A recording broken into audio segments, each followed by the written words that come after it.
This is the Silent Why podcast. I'm Chris. And I'm Claire. We're a childless couple, married, and using this podcast to explore 101 different types of loss, and coming to the end of a rather unusual time here in the UK, National State Time of Mourning, and this follows the death of the Queen Elizabeth II, and today, very important day, state funeral. And we're watching it in our lounge, and we thought we'd just drop some comments and share some thoughts as we're watching it about loss, grief, and what the mourning's looking like for the UK at the moment. So welcome.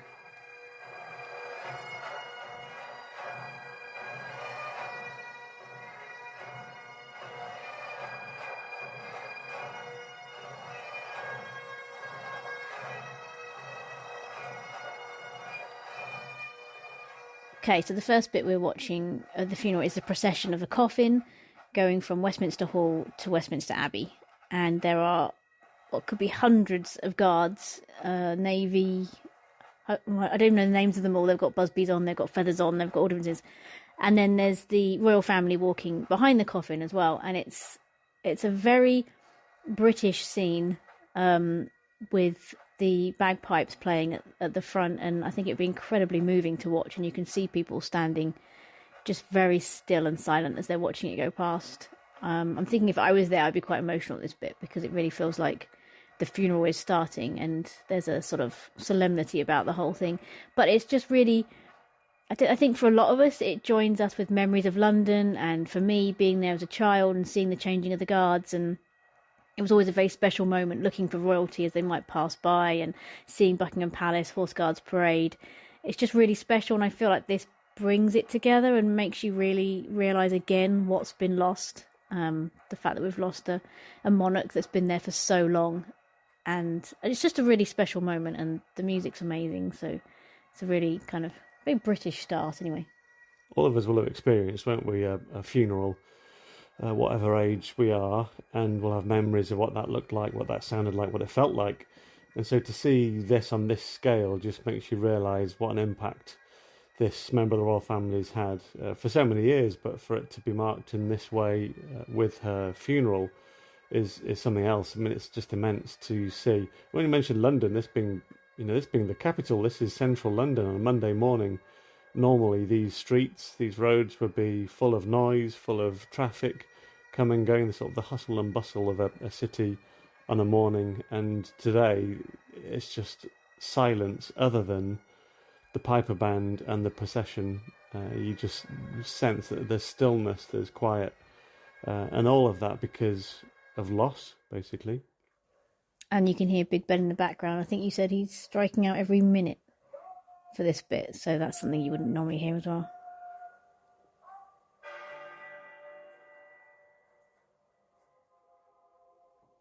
Okay, so we're just watching the coffin enter Westminster Abbey, and I think the first thought goes out to the people carrying the coffin, because those guys look like that is a no mean feat, and they have to walk so slowly, and it's such a long aisle, so I was just thinking about them.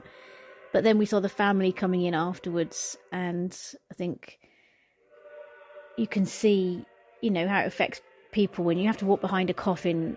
It's hard anyway walking into a church with a small aisle, let alone doing this in front of all these guests and heads of state in the world. So I was kind of wondering, I wonder what's going through their heads, because I think it really hits home at this point with funerals.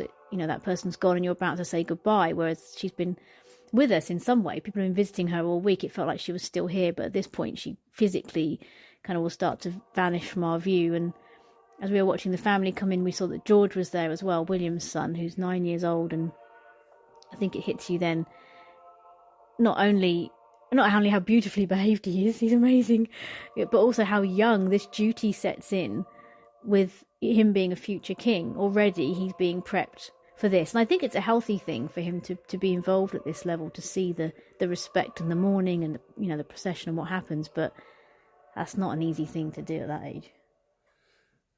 To think that we've had 10 days now of national mourning, and when you talk about a slow procession, that for me has been one of the key themes of the whole 10 days, really, just speed. Everything has been slowed down. Every time you've seen a procession, a march, a queue, it's just been slow, which is quite countercultural in this day and age, because we live, 1,000 miles per hour but something like this occasion slows everyone and everything down, which is really interesting to see and to be a part of. And when you talk about whether you're 9 or 90 in the Abbey here, as the coffin makes its way through the sanctuary, those walking behind it, all eyes are on them, both sides of the congregation, up ahead, behind, all eyes are on you, which is how it can feel when you're grieving, when you're mourning, that you're being looked at, that you're in the eye of those around you. And so much of that, as you say, about duty, whether it's little George or the king or the king's sons behind him, how much they've been trained and prepared for their reaction, their response when all eyes are on them. And it's very hard to show true emotion, isn't it, in that regard, because you know that you're being watched and you'll be analysed, which is how it can feel to us as well, like ripples down to us as well, not just reserved for royalty. Yeah, and I think I've been shocked at how many people have wanted to rush this. People don't understand the whole 10 days of mourning, having a week. Some people I've spoken to have really not got that. Why do we need to do any of that? What's the point? Which has really saddened me and made me realise how much people are just willing to just move on again. To just not even take a week out to celebrate a monarch that we've had for 70 years. It just fascinates me. People would rather just move on quickly. So I think this has been so healthy. It's prompted a lot of discussion. It's prompted debate. It's made people look at what mourning can be like. And even this, this 5 minute or however long this is taking going down the aisle is such a healthy thing for people to just stop and think and watch what's happening and really take in the loss, let it happen. Because when things happen quickly, you can gloss over it, you can bury it.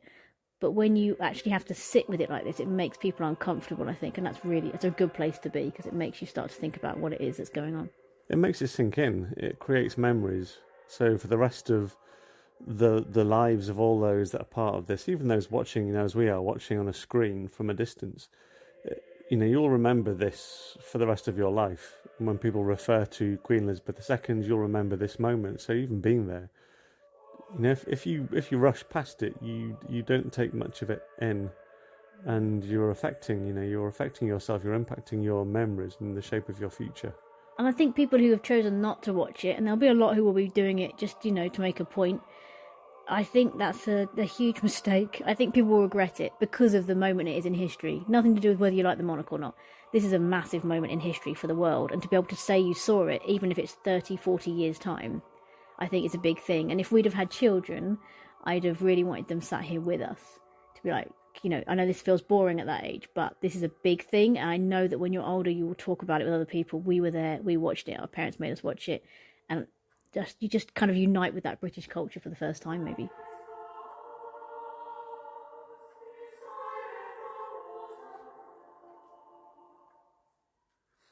So we've had our first hymn in the service. And for those that have been sort of lovers of classical music, of sacred music, that would have been quite moving, because that building full of people singing with the organ playing, it was the hymn was the day that thou gavest. And you said afterwards you thought two of Queen's son Edward and his wife Sophie, you thought there was a touch of emotion there at the end of it. Yeah, I don't know how you wouldn't be emotional with that kind of singing in that sort of environment. What is it about music then that touches sort of places that aren't touched by other stuff in grief, in lament? That's a nice big question. I think it's that music it depicts emotions and it taps into emotions, I think, for me, in a way that you can't do with anything else. It goes beyond words and art and other things that are maybe more silent in some ways. It just, I don't know, it connects with something in your soul, and that's different for everybody. But how many of us go to sad music when we're sad, or go to happy music when we're sad to make us feel happy, or we use it to direct and indulge in emotions, I think.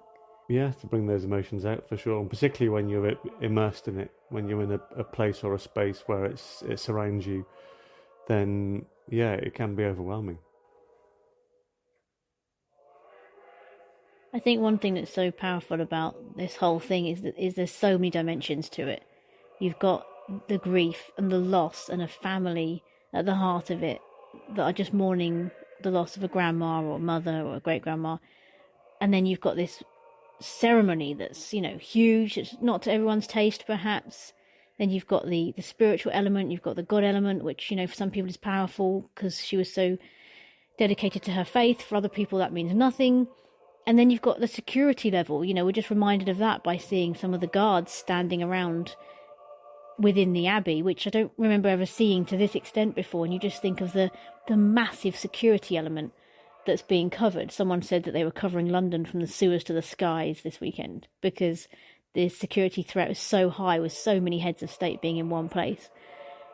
And you forget about all that going on under the scenes and behind the scenes, and you've got gunmen on rooftops, they're checking hotel rooms, they're doing everything to make this as safe as possible.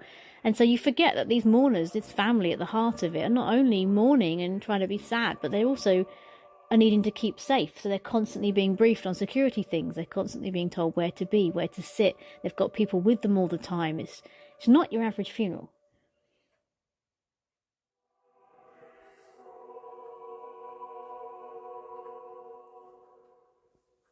We just had a short 5-minute sermon, if you will, from Justin Welby, the Archbishop of Canterbury, who's the most senior figure in the Church of England.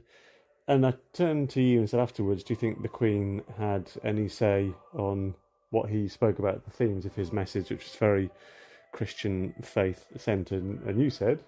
Oh yeah, for sure. I think she'd have had massive input into this. Which is probably the case with many funerals, I guess, not every funeral, but...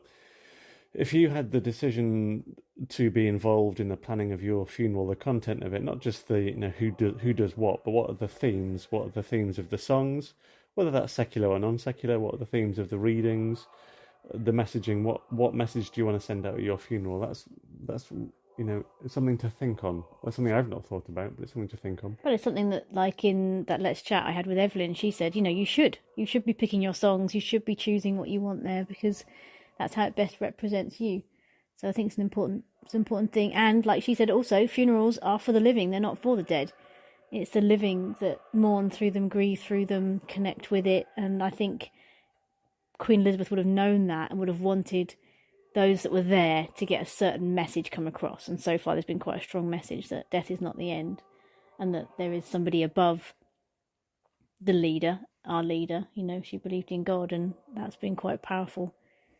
And I think, can you imagine preparing a flipping sermon for this, knowing that, it might be the biggest audience they've ever had on the television?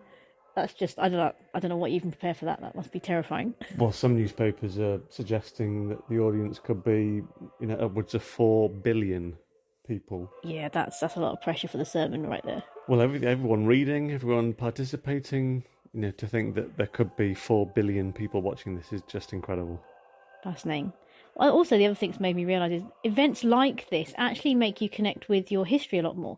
We've looked up a lot of stuff because of this, like, who's in line to the throne, or who's this person here, how they related to the Queen. We've relearned all her relatives. We've learned about a lot of ceremony and how they do things. What did they do last time someone died? I'm learning that I think these sorts of things are really important for learning about your history. And I think that is the times, these big events in history are when people just brush up on their history, which also feels quite healthy. There's a quote from Queen Elizabeth II, I can't remember what it is, but it does speak into something that we chatted about in our last episode shortly after her death had been announced, which is how much we need to reach into the past to help us into the future. So we're pulling things from the past, our history, where we've come from, which will all help us into the future, which is so important. Mm.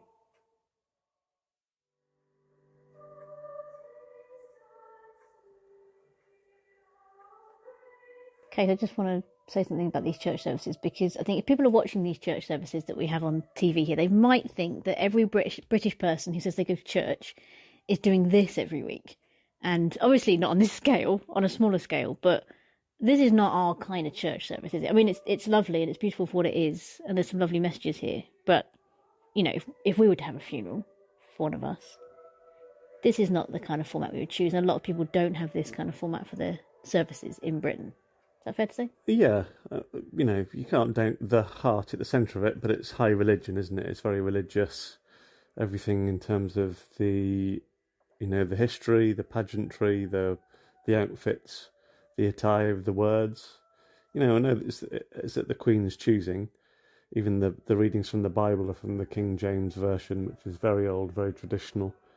So, yeah, this is clearly not a picture of the British Church in its entirety. No, I mean, there are a lot of churches that still stick to the High Church of England format, but we're in a Church of England church that does stick to a lot of the liturgy and things, but it's not our first choice for a Sunday kind of gathering that we would go to. And we've been to churches that are very different and a lot more free and loud and kind of a bit more, I don't know, chaotic, I guess some people would see it being. But yeah, this is not the norm. But and I think that is partly why some people don't go to church, because they think it's going to be like this every week. And I have to say, this isn't, something I would be happily attending. And like I said to you, I don't fully get all the female haircuts. The bishop haircuts. I've yet to see a female bishop with longer hair. I'm not sure what that's about. Is it anything to do with the hats they have to wear? No, of course it's not. No. You don't know that. It might be practical. There isn't a code of haircut conduct. We don't know that. For that might be church leaders. Who knows? Yeah. Anyway, yeah, it's just me.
Okay, so we're sort of drawing to a close now, but we've just had the singing of God Save the King, which will be the first time in an official kind of setting like this, I guess, with that many people, and then the piper doing his lament afterwards, which is really moving, actually. I think the God Save the King, they did a close-up shot of King Charles's face, and that kind of broke me a little bit. It looked so sad, I think. So I don't know, I felt like you could see everything he was letting go of and everything he knew that was to come, and the amount of times I just kept thinking he would have stood in this abbey in so many places and sung God Save the Queen, and now he can't sing it. He has to stand and everyone else has to sing it around him. He can't be part of that anymore. I just think, that must be really hard. It's a heavy thing. It reminds me of the Stormzy lyric and song, Heavy is the Head That Wears the Crown, that sort of has been referred to quite a bit since Stormzy did that song. But it just looked at, that was almost like a good caption for me of that picture, that heavy is the head that wears the crown. To have your sons around you as well singing that national anthem, which is, it is a national anthem, but it's also a prayer.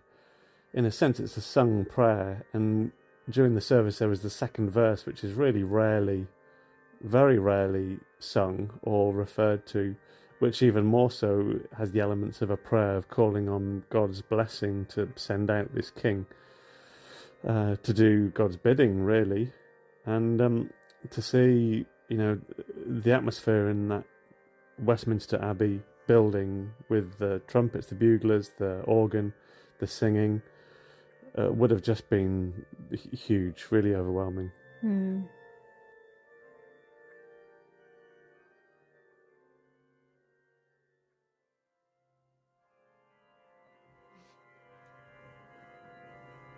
So we've reached the end of the service, so the coffin's been carried out again now.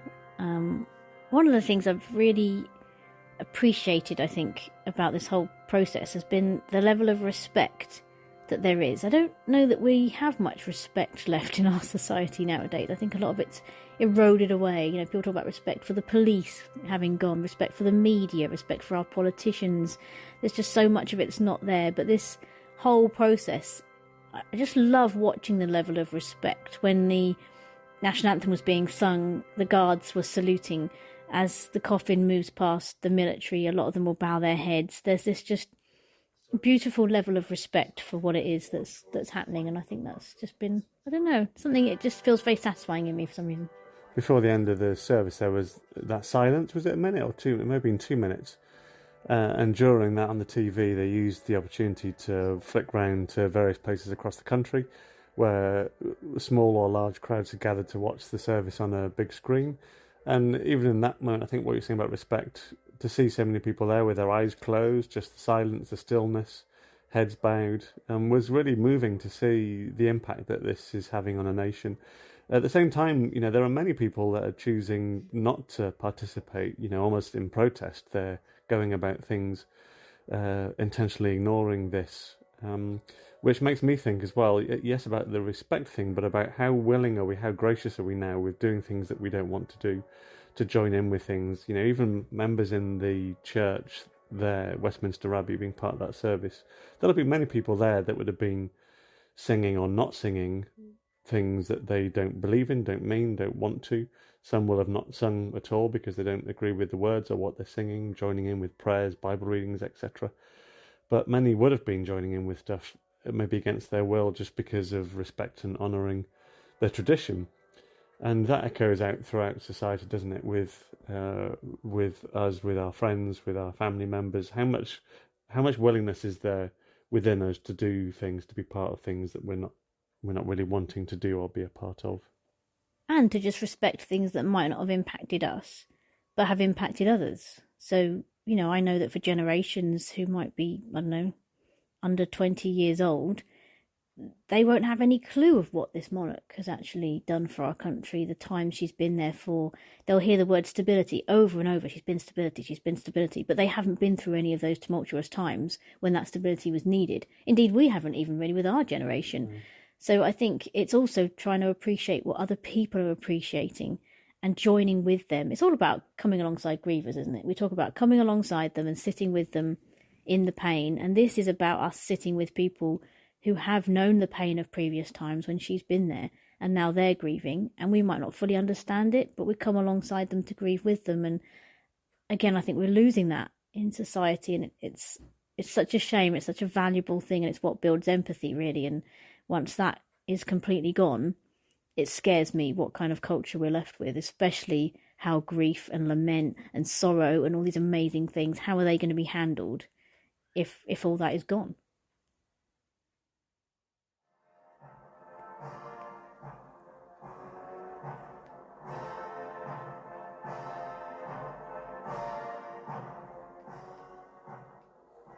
Okay, so the service is finished and the coffin's on its way to Windsor, eventually, where the Queen will be laid to rest.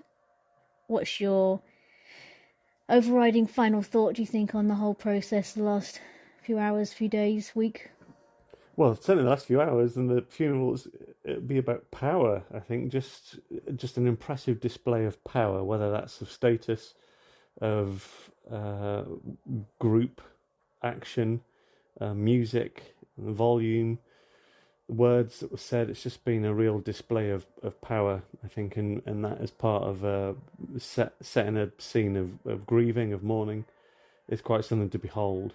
I think to see so many people, so many hundreds, if not thousands of people in uniformed ways, standing and paying their respects and just being part of this occasion has just been just something I'll never forget, really. What about yourself? Yeah, I think I've been really impressed at how well it's been handled, and I don't mean like the organisation, but more the mourning process, being so aware of grief and loss and what's needed now, a lot more than I would have been 2-3 years ago, just from doing the podcast and chatting to people who have been through it.